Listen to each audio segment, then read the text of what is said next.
is October 23rd, and we're joining you today from SpaceX in Hawthorne, California. And you are looking at a live view of Mission Control Hawthorne. And we are awaiting Crew-8 to begin their journey back home at 2:05 p.m. Pacific time or 5:05 p.m. Eastern time. Departure from the International Space Station with NASA astronauts Matthew Dominic, Michael Barrett, Jeanette Epps, as well as Roscosmos cosmonaut Alexander Gurbankin. I'm Jesse Anderson, the Senior Engineering Manager for Falcon Structures Manufacturing at SpaceX, and we are joined by a familiar face from NASA Communications, Sandra Jones. Thanks so much for having me, Jesse. It's great to be back here. Yeah, thank you to everybody for tuning in to watch live coverage of Dragon completing its 8th crew rotation mission to the space station through NASA's Commercial Crew Program. Crew-9 just arrived on station a few weeks ago on September 29th and will be taking over for Crew-8, who's now headed home. Crew-8's Dragon has become the longest dock to the station for a single mission, spending 232 days docked. Crew-2, which also flew on the same Dragon, held the previous record at 197 days and 20 hours, and Crew-7 was right up there at 197 days. That's right, Jesse. Crew-8 launched earlier this year on March 3rd and has now spent 234 days in space with almost 232 days docked to the International Space Station. During this time, they completed 3,760 orbits of the Earth, traveling more than 99 million statute miles. Endeavour continues to hold the record for the most time in orbit by a crewed spacecraft. Now, the crew is currently suited up, and you do see the crew on your screen there. They're suited up in their spacesuits, and the inside Dragon and the space station hatches are already sealed in preparation for their departure. Once Dragon departs the International Space Station, the crew's flight home is expected to last around 34 hours. Shortly after separation, Dragon will use its Draco thrusters to move away from the station in a series of carefully choreographed maneuvers or departure burns. This increases the distance between the spacecraft and the International Space Station. Dragon will also execute a phasing burn to lower its orbit and line the spacecraft up with its landing location. And following a phasing, Dragon will complete deorbit, reentry, and splashdown. Now, during the deorbit sequence, several events will occur, including trunk separation, closure of the nose cone, a deorbit burn, deployment of the drogue and main parachutes, and then finally splashdown. Dragon is targeted to splash down off the coast of Florida on Friday, October 25th at approximately 12:29 a.m. Pacific time or 3:29 a.m. Eastern time, where it will be picked up by a SpaceX recovery vessel, and our recovery teams will help egress the crew. And today on board the International Space Station, the crew of Expedition 72 is being led by NASA astronaut Suni Williams. Also on board Space Station are NASA astronauts Butch Wilmore, Don Pettit, and Nick Hague, as well as cosmonauts Alexei Ovchinin, Ivan Wagner, and Alexander Gorbanov. With the 11 crew members on board Space Station and Dragon, as well as 3 astronauts aboard the Chinese space station, there are currently 14 people in orbit as we speak, but soon that number will be back down to 10 as Dragon departs. Of course, just like its approach to the International Space Station, Dragon's departure and deorbit is designed to be fully autonomous.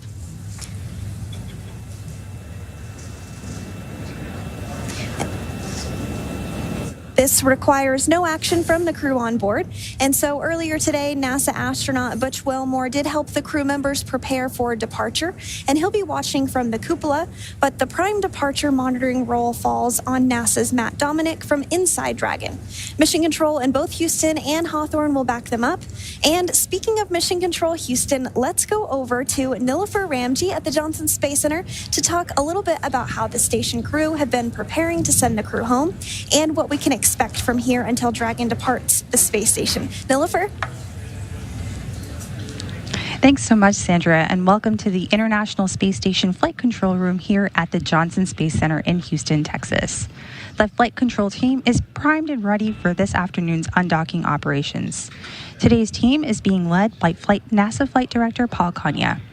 Since Crew-9's arrival on September 29th, it's been a busy time during our direct handover period. Over the last few days, the astronauts worked to pack.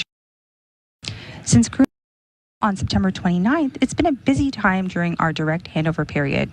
Over the last few days, the astronauts worked to pack Dragon full of cargo and return for the return journey home. And earlier today, Mike Barrett and Jeanette Epps, both NASA astronauts, worked to remove cold bags in polar freezers, which store cold research samples and scientific experiments into Dragon Endeavour. All of this critical science and cargo is offloaded after we get the crew out following splashdown, and then the scientific samples will be sent to researchers for final analysis in just a few hours. The crew also took their SpaceX suits and got them ready for the journey home. Since getting the hatches closed, all 4 crew members are now suited up in their seats and standing by for undocking. Additionally, teams at NASA and SpaceX have been preparing for undocking by conducting a series of checkouts of the Dragon spacecraft and space station systems.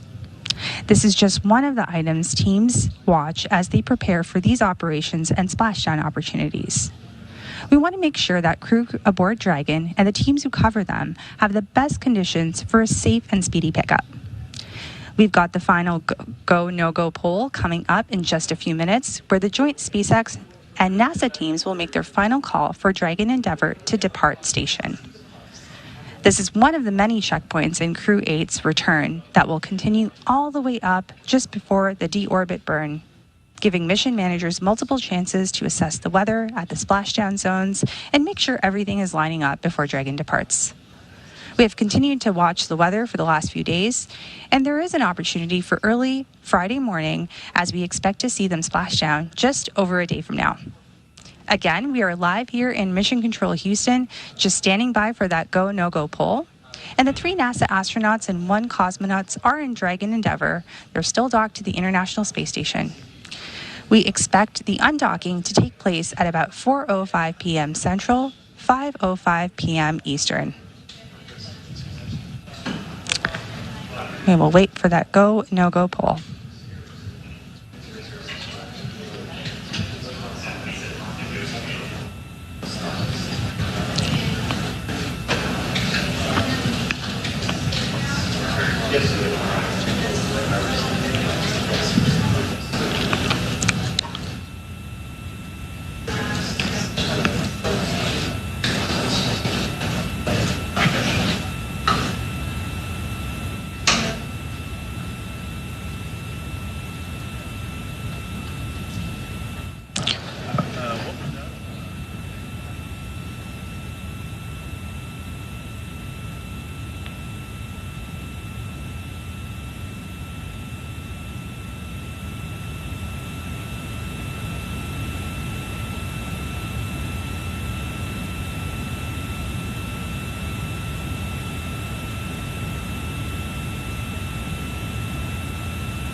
Dragon SpaceX on the Big Loop, final reconfigurations for undock are complete and nominal. Houston and Hawthorne teams have pulled go for undock at 2100 and separation at 2105. At this time, can you confirm crew readiness for undock? SpaceX Dragon, we are go for undock, visors closed. Okay, copy all.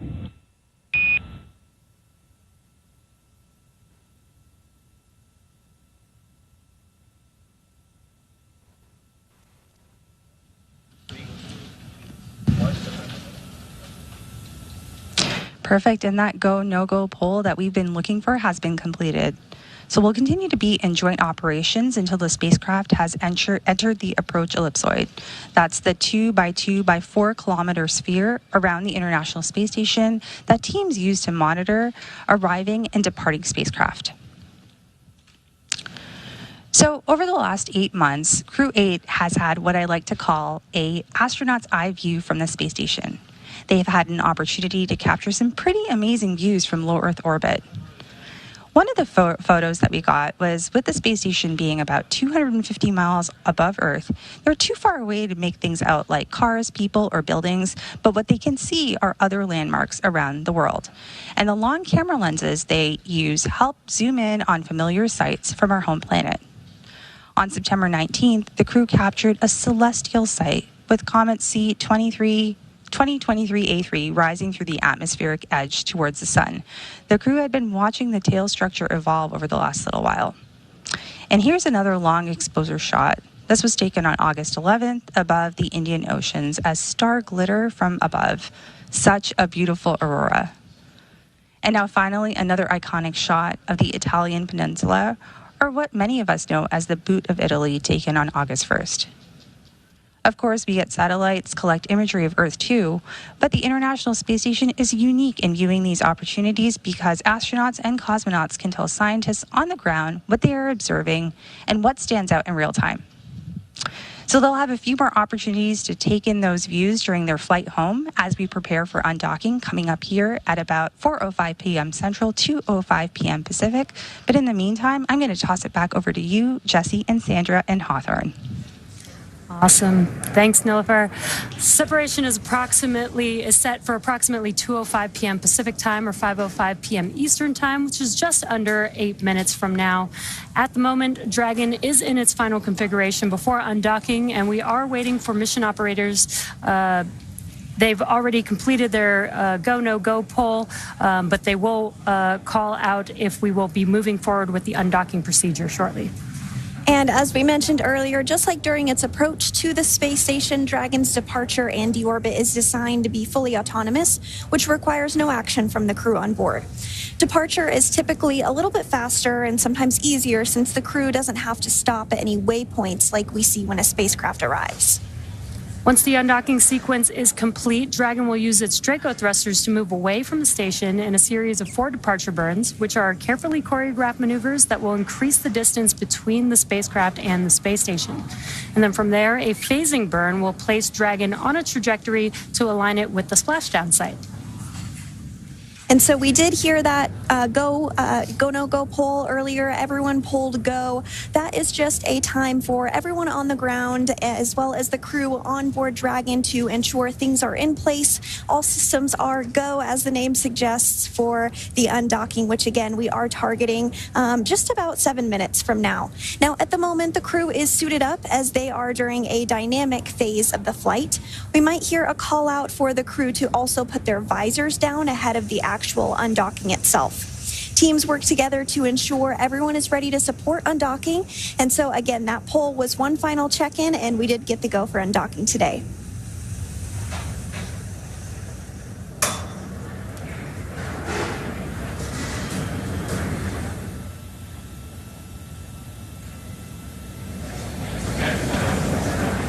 So again, following that confirmation that Dragon is go to undock, we are now waiting for the undocking sequence to begin.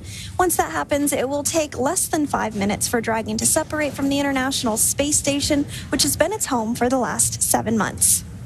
At the planned undock time, SpaceX Mission Control will command the undock sequence start, which begins the automatic undocking process. Now, the first step is for the umbilicals to retract. These umbilicals connect Dragon systems to the space station, transferring power, telemetry. Undock sequence commanded. Second. Some good news there. We got that call out that the undock sequence has been commanded.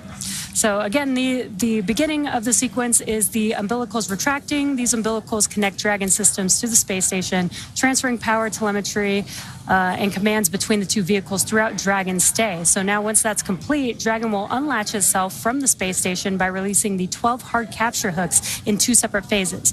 All that combined will take about 4.5 minutes, and then Dragon will be ready to depart the space station and begin. Umbilical demate complete and nominal.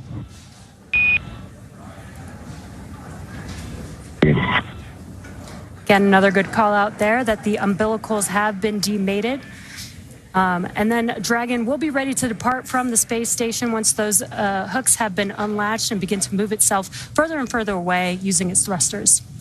That's right. And while we sometimes do have views of the undocking as it takes place, we aren't expecting those today just due to handover between our satellites. That happens from time to time. But we might get some views throughout the broadcast towards the end once we get past that time period. So Dragon's initial departure from the International Space Station is a little different from other docked spacecraft like the Soyuz, which rely on springs to push them away from the docking port. Dragon will execute 2 short thruster firings to undock using a combination of the 12 Draco thrusters around the base of the spacecraft, with the first 2 breaking any stiction between Dragon and the docking port, and the second slowly backing the spacecraft away. We're expecting that call for the undocking sequence. Well, we actually did hear that call for the undocking sequence already, so we're well underway here and expecting the actual physical separation to occur in 4 minutes at 2:05 p.m. Pacific. Yeah, and with Dragon getting ready for undocking, let's go back to Nilüfer in Mission Control at Johnson Space Center to take us through undocking. Perfect. Thank you so much, Sandra. So we just heard that we are going through the undocking commands, and they have been sent up. So we'll take a look at the umbilical retraction as that is ready. That should probably take just about a few minutes. Once the umbilical hook is disconnected, Dragon will be relying entirely on its own power sources from batteries generated through solar cells instead of taking power and telemetry from the space station.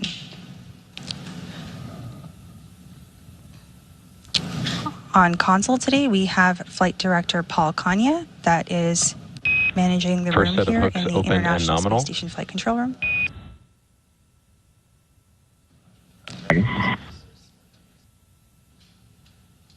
Perfect, and we just heard the call out of the first set of hooks being opened.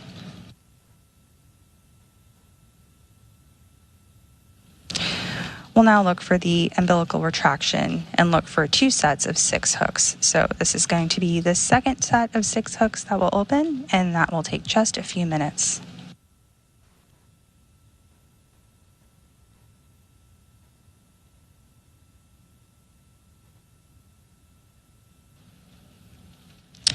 Again, the first set of hooks have begun to open, and there are 2 sets of hooks with 6 each, for a total of 12 hooks in all that will be open today.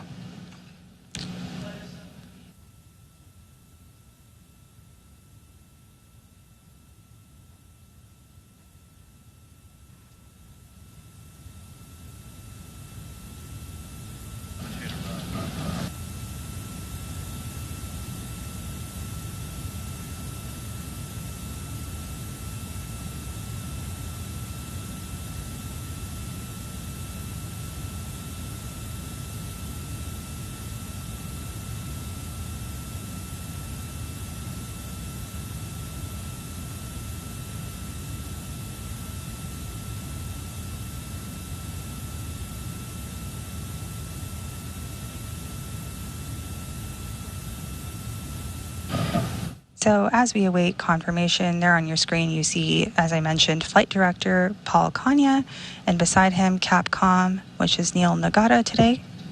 They are the primary folks in Mission Control Houston here, communicating with the crew where necessary.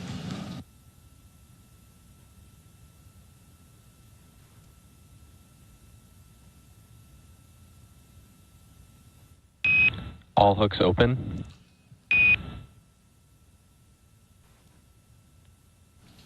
Perfect. That was the call we were waiting for, with all 12 hooks now open. Next up, Dragon will execute a short Dragon burn separation just confirmed. before separation. And there was the call we were waiting for. This is a combination of Endeavour departing, fair winds and falling seas, and Miyaki Pisatki, my friends. Come on, Dragon. The circle will never be the same without you.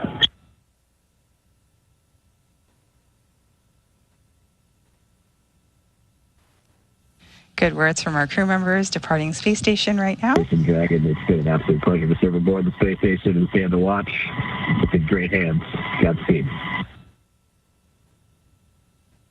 Tojo, you'll never guess what I found.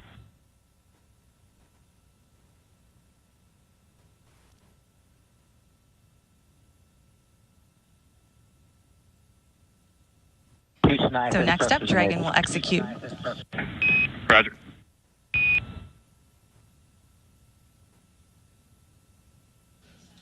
Thank you. So Dragon, as I've been trying to say, will execute a short burn just before separation using a combination of its 12 Draco engines around the base of the spacecraft. I never did get Dragon away.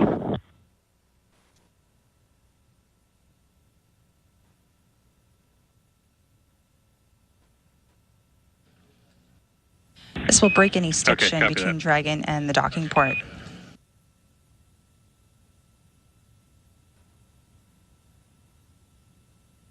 And then a second burn will help the spacecraft slowly start backing away.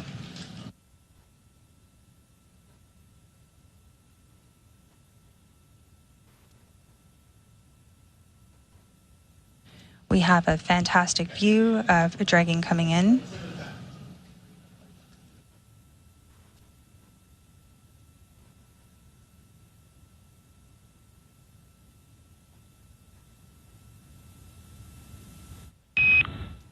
Dragon SpaceX late call depart burn 0 was nominal. Good.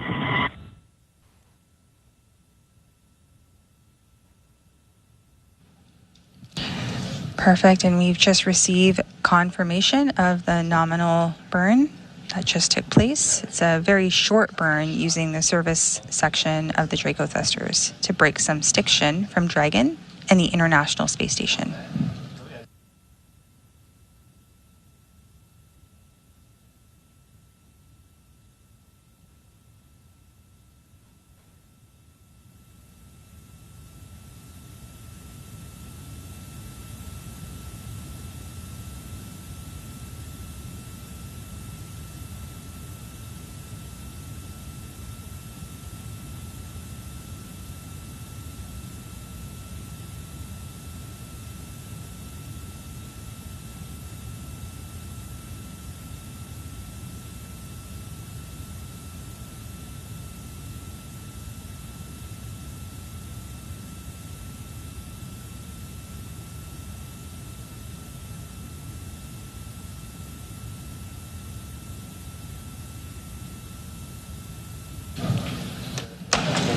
All right, we have confirmed separation here at 4:05 p.m. Central, 2:05 p.m. Pacific, as the International Space Station and Dragon were flying approximately 260 statute miles over the Pacific.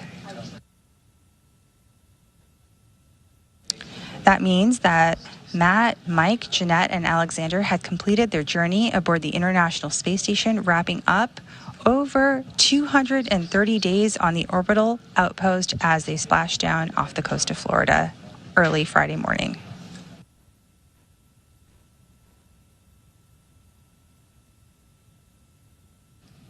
At this time, the crew are all suited up in their seats, and they'll have an opportunity to get out of those suits in a short little while and prepare for their longer ride home.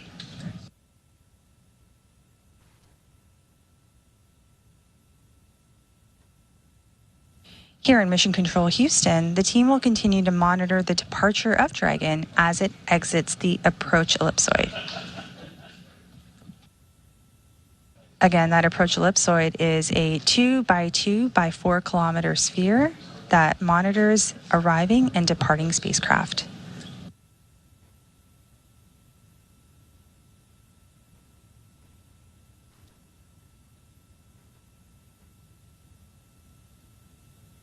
And Houston, you can delay my last. Dragon away was confirmed.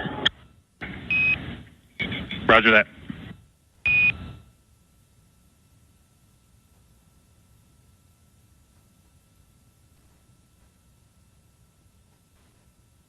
Perfect. We continue to confirm nominal burns that are taking place as Dragon continues to depart the International Space Station.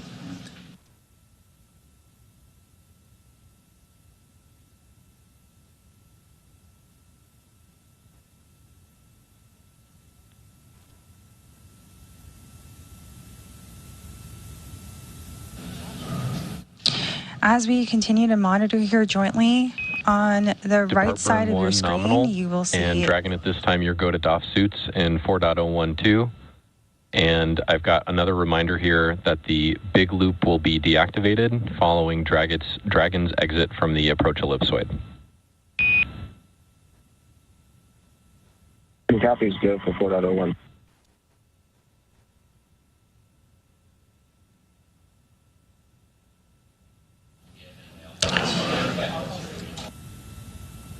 So we have a nominal depart burn lasting approximately 16 seconds. And the team continues to monitor the departure of Dragon as it exits the approach ellipsoid, the 2 by 2 by 4 kilometer sphere.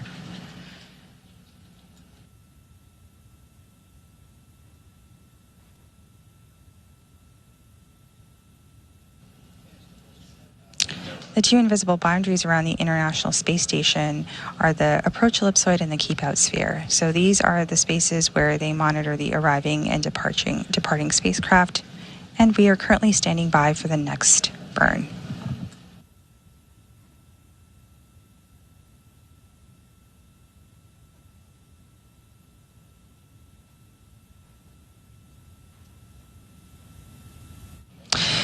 And with that, we're just minutes away from the next burn, but we are going to pass it over as we stand by in mission control to our teams in Hawthorne, Jesse and Sandra. Back over to you as we continue to walk you through this process. And we've got a lot of action going on, and we've got some really cool views from the International Space Station looking at Dragon Endeavour as it's moving further and further away from the International Space Station. We had burn 0 and departure burn 1 already completed. That departure burn 1 is creating more and more distance between the International Space Station and Dragon, and allowing Dragon to exit that keep-out sphere, as Nilofer mentioned. And again, some really cool views there. Station Houston, on a big loop, Endeavour's exited the keep-out sphere. Break for Endeavour. Godspeed. We'll see you all in just a little bit. Neil.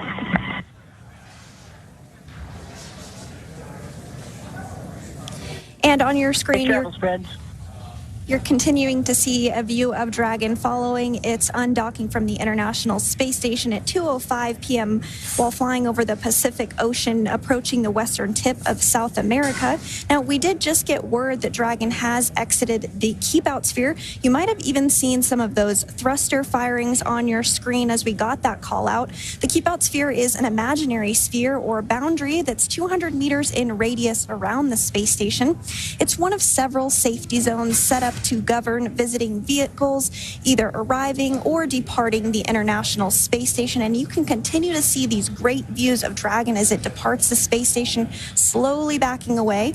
Now, before moving into the keep-out sphere, all of the spacecraft have to be configured where they would not cross the imaginary boundary for at least 4 orbits, even if for some reason the spacecraft lost all maneuvering. But again, we don't expect that to occur today. We're now waiting for Dragon to exit the approach ellipsoid, or the AE, which is another imaginary sphere. This time, it's a three-dimensional ellipsoid measuring 4 by 2 by 2 kilometers in the same family as the keep-out sphere. Now, one of the key differences with the AE is that vehicles outside of it have to be on what we call a 24-hour safe free drift trajectory. Now, that means the spacecraft would not cross into the approach ellipsoid for at least 24 hours, again, even if it lost all maneuvering for that call-out once we hear confirmation that Dragon is outside of that AE. So to recap today a little bit, the hatches between the International Space Station and Dragon Endeavour were closed earlier at 12:24 p.m. Pacific. Since then, the crew has settled in to begin their 34-hour journey back to Earth following their undocking at 2:05 p.m. But prior to that, the joint NASA and SpaceX teams pulled go to proceed with undock. The undock command was then sent at 2 p.m., followed... SpaceX Dragon to ground, cabin mic check. Got you loud and clear on the cabin mic. Good comm check on Dragon to ground. Awesome, thank you so much. And you did hear some communications about a mic check between the ground and Dragon Endeavour. This is taking place because once Dragon exits the approach ellipsoid, the big loop will be deconfigured. The big loop is that integrated loop between Mission Control Houston, Mission Control Hawthorne, the International Space Station, and Crew Dragon Endeavour. But now that Dragon has departed the International Space Station, all those folks don't need to be in the same comms loop anymore, so they're working to deconfigure that as soon as we get out of the approach ellipsoid. So just working through some of those steps a little bit, as you heard. Now, after the umbilicals were retracted just a few minutes ago and those hooks were opened, we did see physical separation take place at 2:05 p.m. Pacific while Dragon was flying over the Pacific Ocean, approaching the western tip of South Africa. Dragon then completed 2 of 4 departure burns and exited the keep-out sphere. And we're now just a couple minutes away from Dragon crossing through that approach ellipsoid point to set the spacecraft and Crew-8 up for their path back to Earth. Again, Dragon is targeting to splash down off the coast of Florida, and there you see another great view of it. Our Cronus flight controller in Mission Control Houston continuing to angle the camera so that we can keep a bird's eye view or an International Space Station eye view on Dragon as it continues to depart further and further away. But again, Dragon is targeted to splash down off the coast of Florida at 3:29 a.m. Eastern, 12:29 a.m. Pacific on Friday, October 25th, which will mark the completion of its 7-month science mission. And so, again, we are continuing to get those great views. Perhaps if it comes into focus a little more, you might be able to make out those thruster firings. But if you look at the very tip of Dragon, that's the nose cone, and it has remained open since Dragon launched all the way back in March. It remains open throughout the duration of docked operations and will remain open during these phasing hours as well, but it will be closed before we proceed to splash down in the deorbit burn. And we'll be covering all of that more in our splashdown broadcast, but just a little preview of what's to come.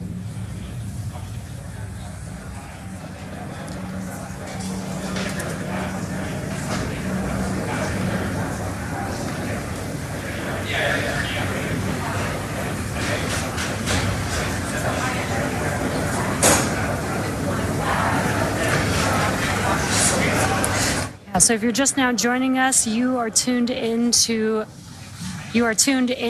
the Crew-8 departure from the International Space Station.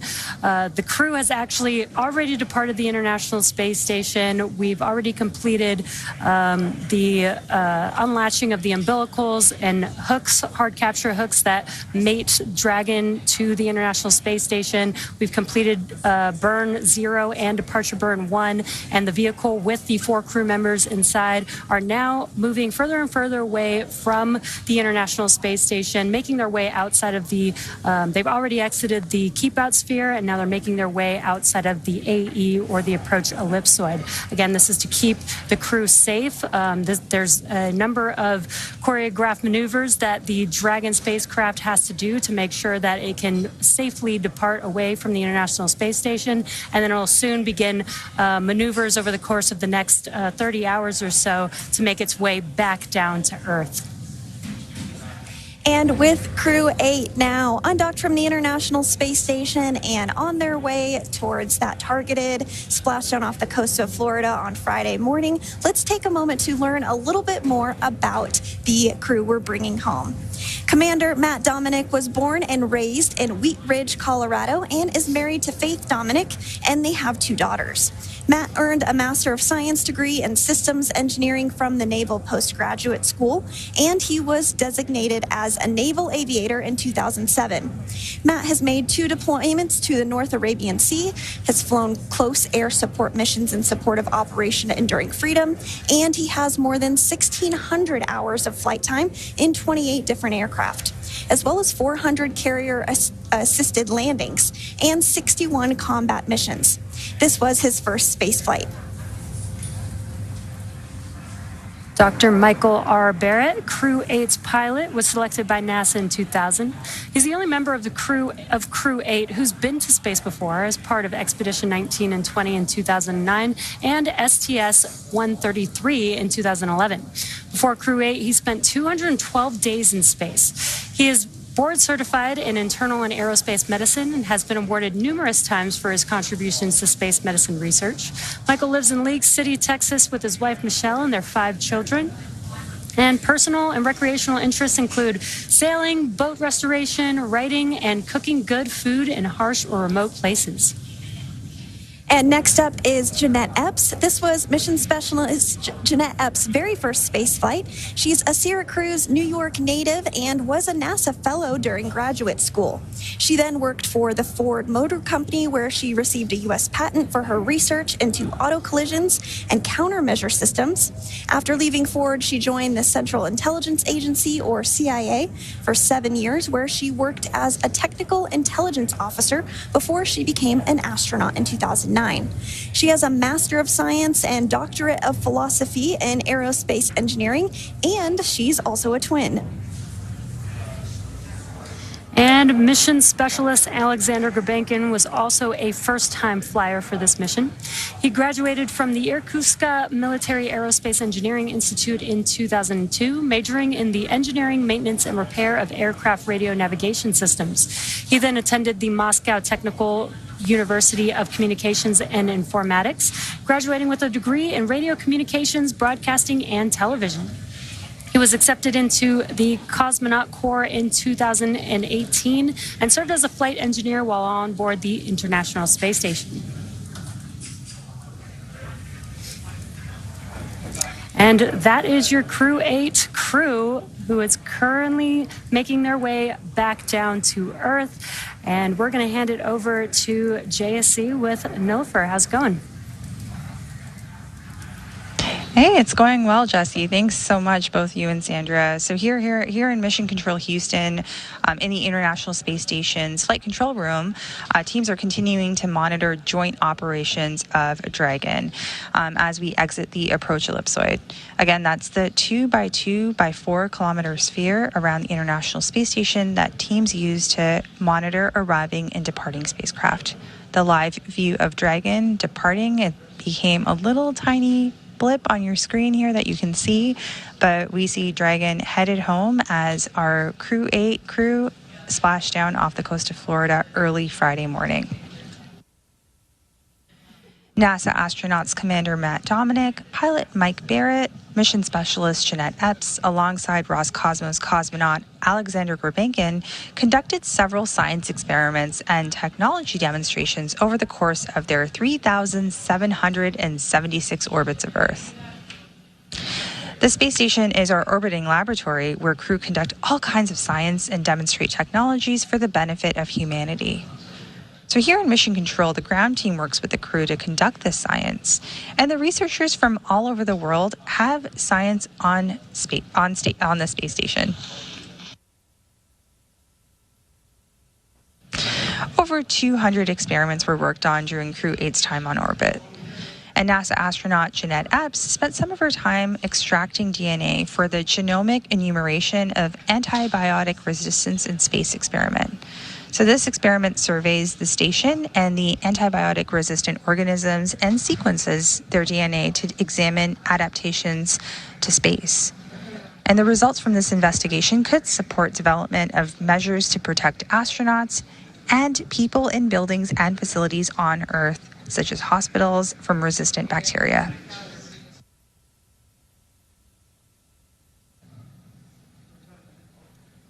We see Dragon here getting further and further from the space station and getting closer and closer to Earth.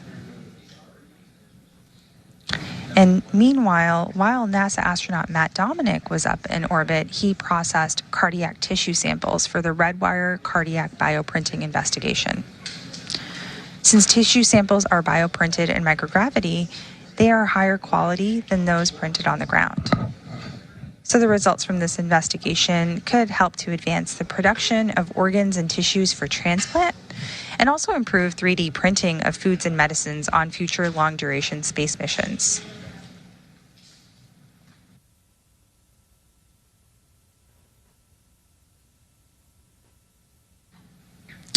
And with that, we've received confirmation that we've just exited the approach ellipsoid. Crew-8, Dragon are on their way home.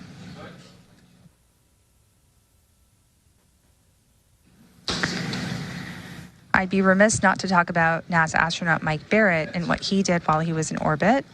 And he worked closely on an investigation called the Human Brain Organoid Models for Neurodegenerative Disease and Drug Discovery. And this investigation uses SpaceX human brain on organoids created with stem cells. The vehicle has exited the approach ellipsoid and is on a safe free drift trajectory.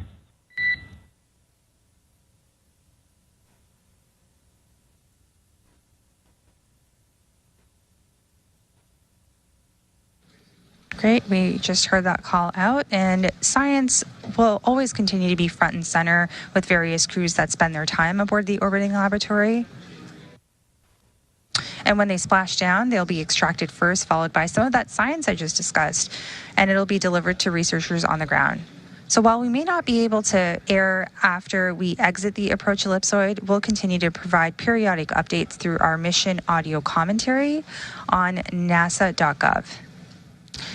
So with that, I will take a moment and hand it back to Sandra and Jesse in Hawthorne. Thanks so much, Nilofer. And as you mentioned, Dragon Endeavour has now exited the approach ellipsoid. You do see it there on your screen. It's that tiny little dot now. The approach ellipsoid is another imaginary shape. It's three-dimensional, measuring 4 kilometers by 2 kilometers by 2 kilometers, and it's in the same family as the keep-out sphere.